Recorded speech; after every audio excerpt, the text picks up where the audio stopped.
Akila, Amal Latifah, Devi, Ariska Amelia, Eli Rukairah, Siti Nur Adijah. Ya, yang ada satu. Kenapa? Mudah-mudahan diberi kesembuhan oleh Allah Taala. Coba supaya tambah semangat. Supaya tambah semangat belajarnya kita tempuh PPK. Religius, nasionalis, mandiri, gotong royong, integritas. Coba sekali lagi, kurang apa? Tempuh PPK. Religius, nasionalis, mandiri, gotong royong, integritas. Salam PPK.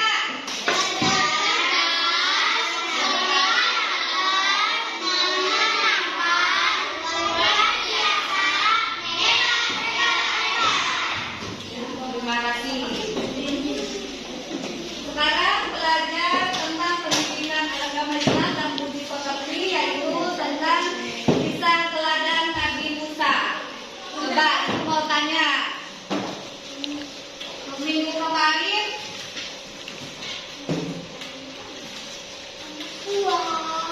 pelajaran tentang apa? Minggu kemarin membahas tentang apa? Dan menghargai teman. Ya benar ya, jawaban Aslam. Minggu lalu yaitu belajar tentang santun dan menghargai teman. Coba, apa itu santun? Orang yang halus dan baik, sabar dan tenang. Ya, santun itu sabar dan tenang. Itu santun. Kalau menghargai, siapa yang tahu menghargai? Menghargai adalah sikap peduli dan beradab terhadap diri sendiri dan orang lain.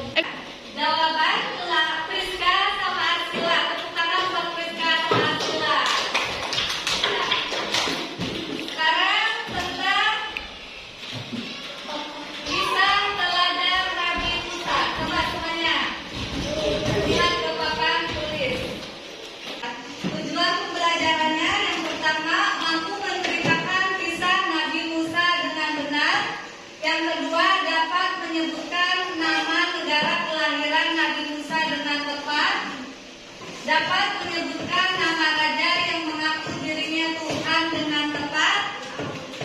Dapat menjelaskan alasan Raja Fir'aun yang memerintahkan untuk membunuh setiap bayi laki-laki yang lahir dengan benar. Dapat menyebutkan nama istri Raja Fir'aun yang menyelamatkan Nabi Musa dengan benar. Dapat menyebutkan nama ibu Nabi Musa alaihissalam dengan benar.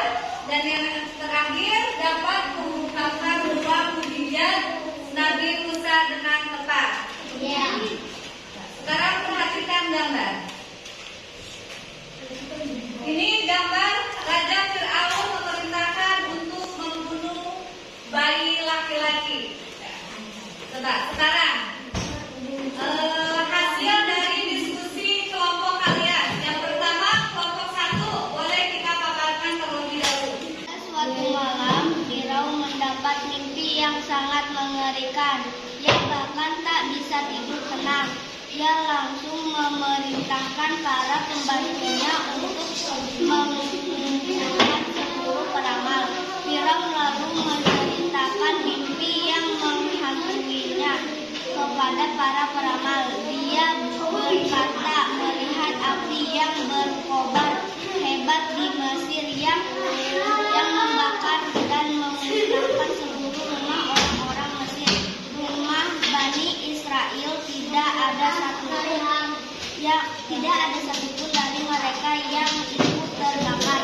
Seperti diketahui, kaum Bani Israel adalah Nabi Ibrahim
zaman Raja Fir'aun itu membuat masyarakat Mesir takut dan rindu kepadanya. Raja Fir'aun juga tidak segan membunuh bayi laki-laki karena dianggap akan mengganggu kerajaannya. Di dalam Al-Quran, sewaktu bayi Nabi Musa sengaja dihanyutkan oleh ibunya di sungai Nil agar tidak dibunuh oleh bala tentara dan Raja Fir'aun. Mendapat ibu Nabi Musa saat itu karena mendapatkan ilham dari Allah Subhanahu wa Ta'ala. Kemudian di hilir sungai, istri Raja Fir'aun justru menemukan Musa yang bersih dan bercahaya lalu dibunuh oleh keluarga Fir'aun. Nabi Musa tumbuh menjadi sosok yang cerdas dan berakal yang sempurna. Nabi Musa dewasa merantau meninggalkan Mesir menuju Madian, dan di sana dirinya bertemu dengan Nabi Syuaib lalu menikah dengan salah satu anaknya. Setelah 10 tahun tinggal di Madian, Nabi Musa dan ibunya meminta izin kepada Nabi Syuaib untuk kembali ke Mesir. Di dalam perjalanan menuju Mesir, Nabi Musa melihat sinar yang menyala di bukit Sinai. Di dekat itulah Nabi Musa menerima wahyu pertama kali dari Allah Subhanahu wa Ta'ala. Terima kasih pertanyaannya untuk kelompok 2. Kasih tepuk tangan. Sekarang presentasi untuk kelompok 3. Action. Allah SWT menunjukkan Nabi Musa pada mukjizatnya yang dapat mengubah tongkat menjadi ular serta dada yang bercahaya. Selain itu, Nabi Musa juga mendapatkan tugas untuk memberi peringatan pada Fir'aun dengan pengikutnya. Lalu Nabi Musa beserta pengikut memutuskan untuk meninggalkan. Nabi Musa sudah tiba di daratan dan Fir'aun masih di tengah laut.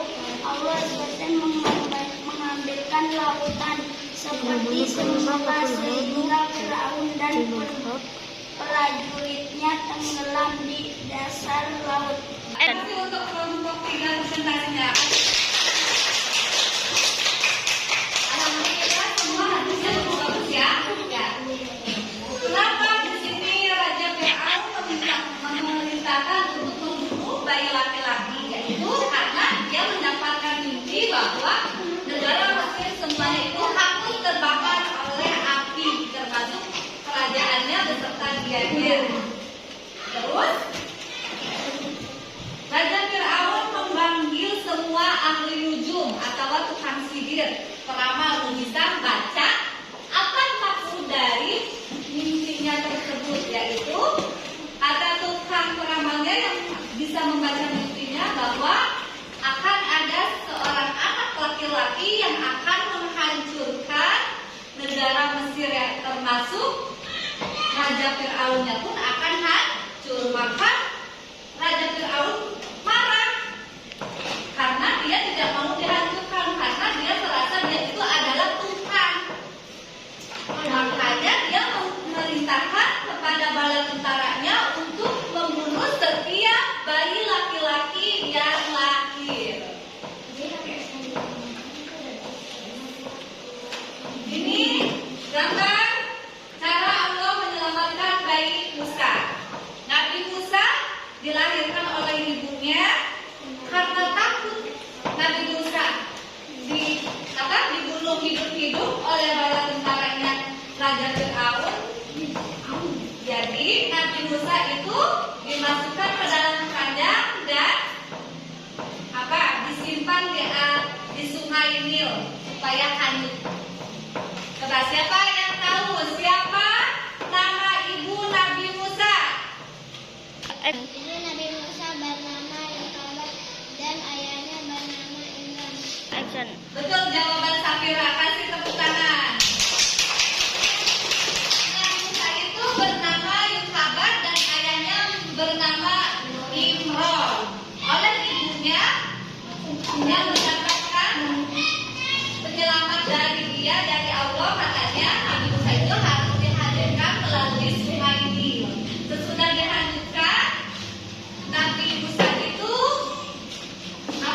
dikeluarkan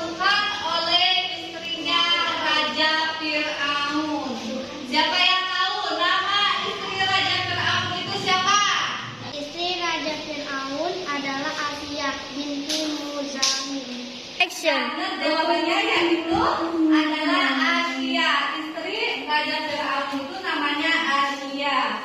Oh, jadi Nabi Musa, bagi Nabi Musa itu diselamatkan oleh Raja Firaun dari Sungai Nil. Kenapa diselamatkan? Karena istri Raja Firaun itu belum mempunyai anak. Dia sangat menyukai bayi Nabi Musa tersebut. Dan kemudian dibawalah ke dalam kerajaan. Meskipun pada awalnya Raja Firaun itu tidak membolehkan, karena Raja Firaun saking cintanya terhadap istrinya itu, jadi hati Raja Firaun akhirnya luluh dan Nabi Musa pun dibesarkan oleh istrinya Raja Firaun di dalam kerajaan.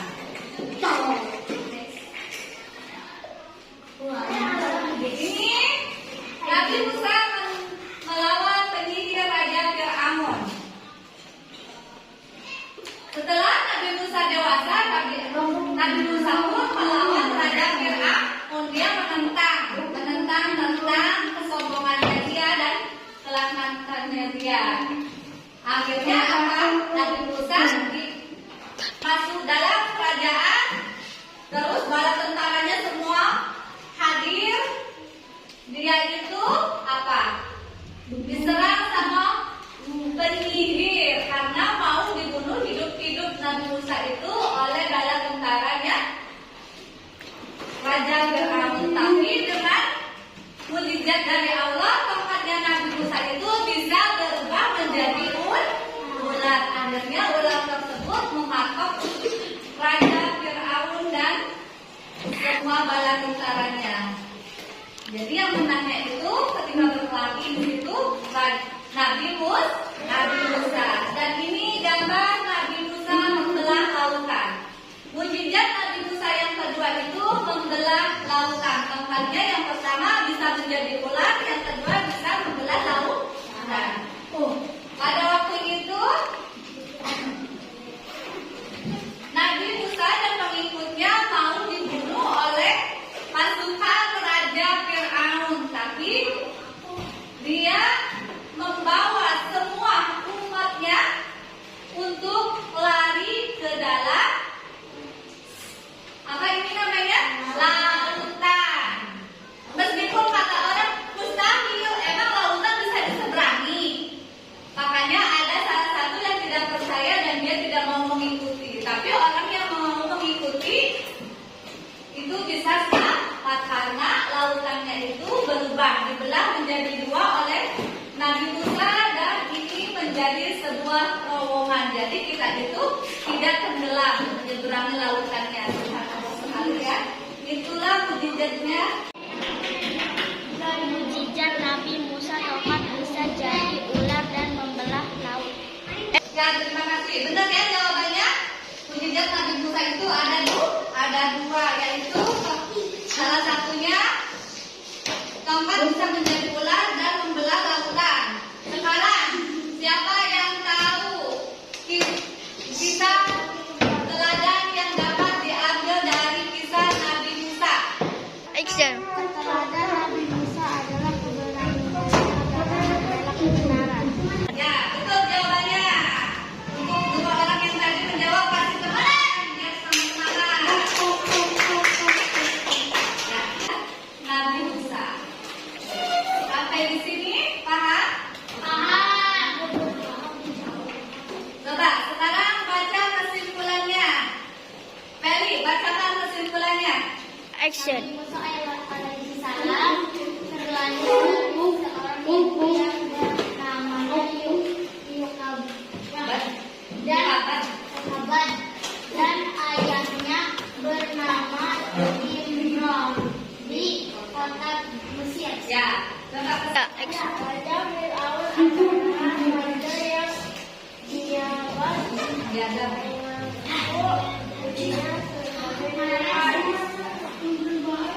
Mujizat Nabi Musa adalah tongkat alaihissalam adalah tongkat bisa menjadi ular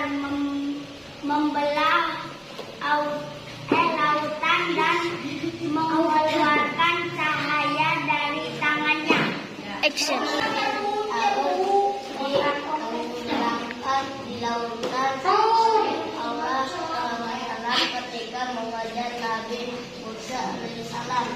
Action. Semuanya betul ya kesimpulannya sekarang lembar kerja peserta didik LKPD, jangan lupa tugasnya dikasih nama dan kelasnya.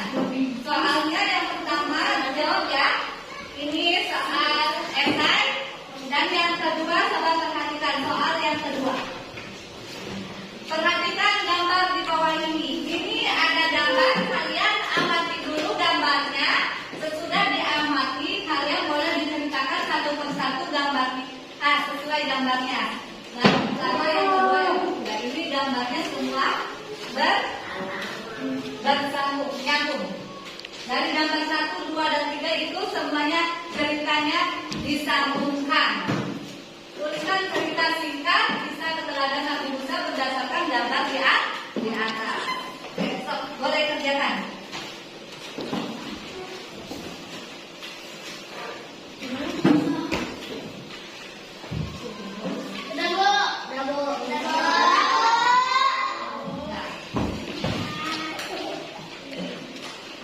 Kalau udah, Ibu cukupkan pembelajaran hari ini. Sampai di sini, sampai ketemu lagi minggu depan di pembelajaran pendidikan agama Islam dan budi pekerti.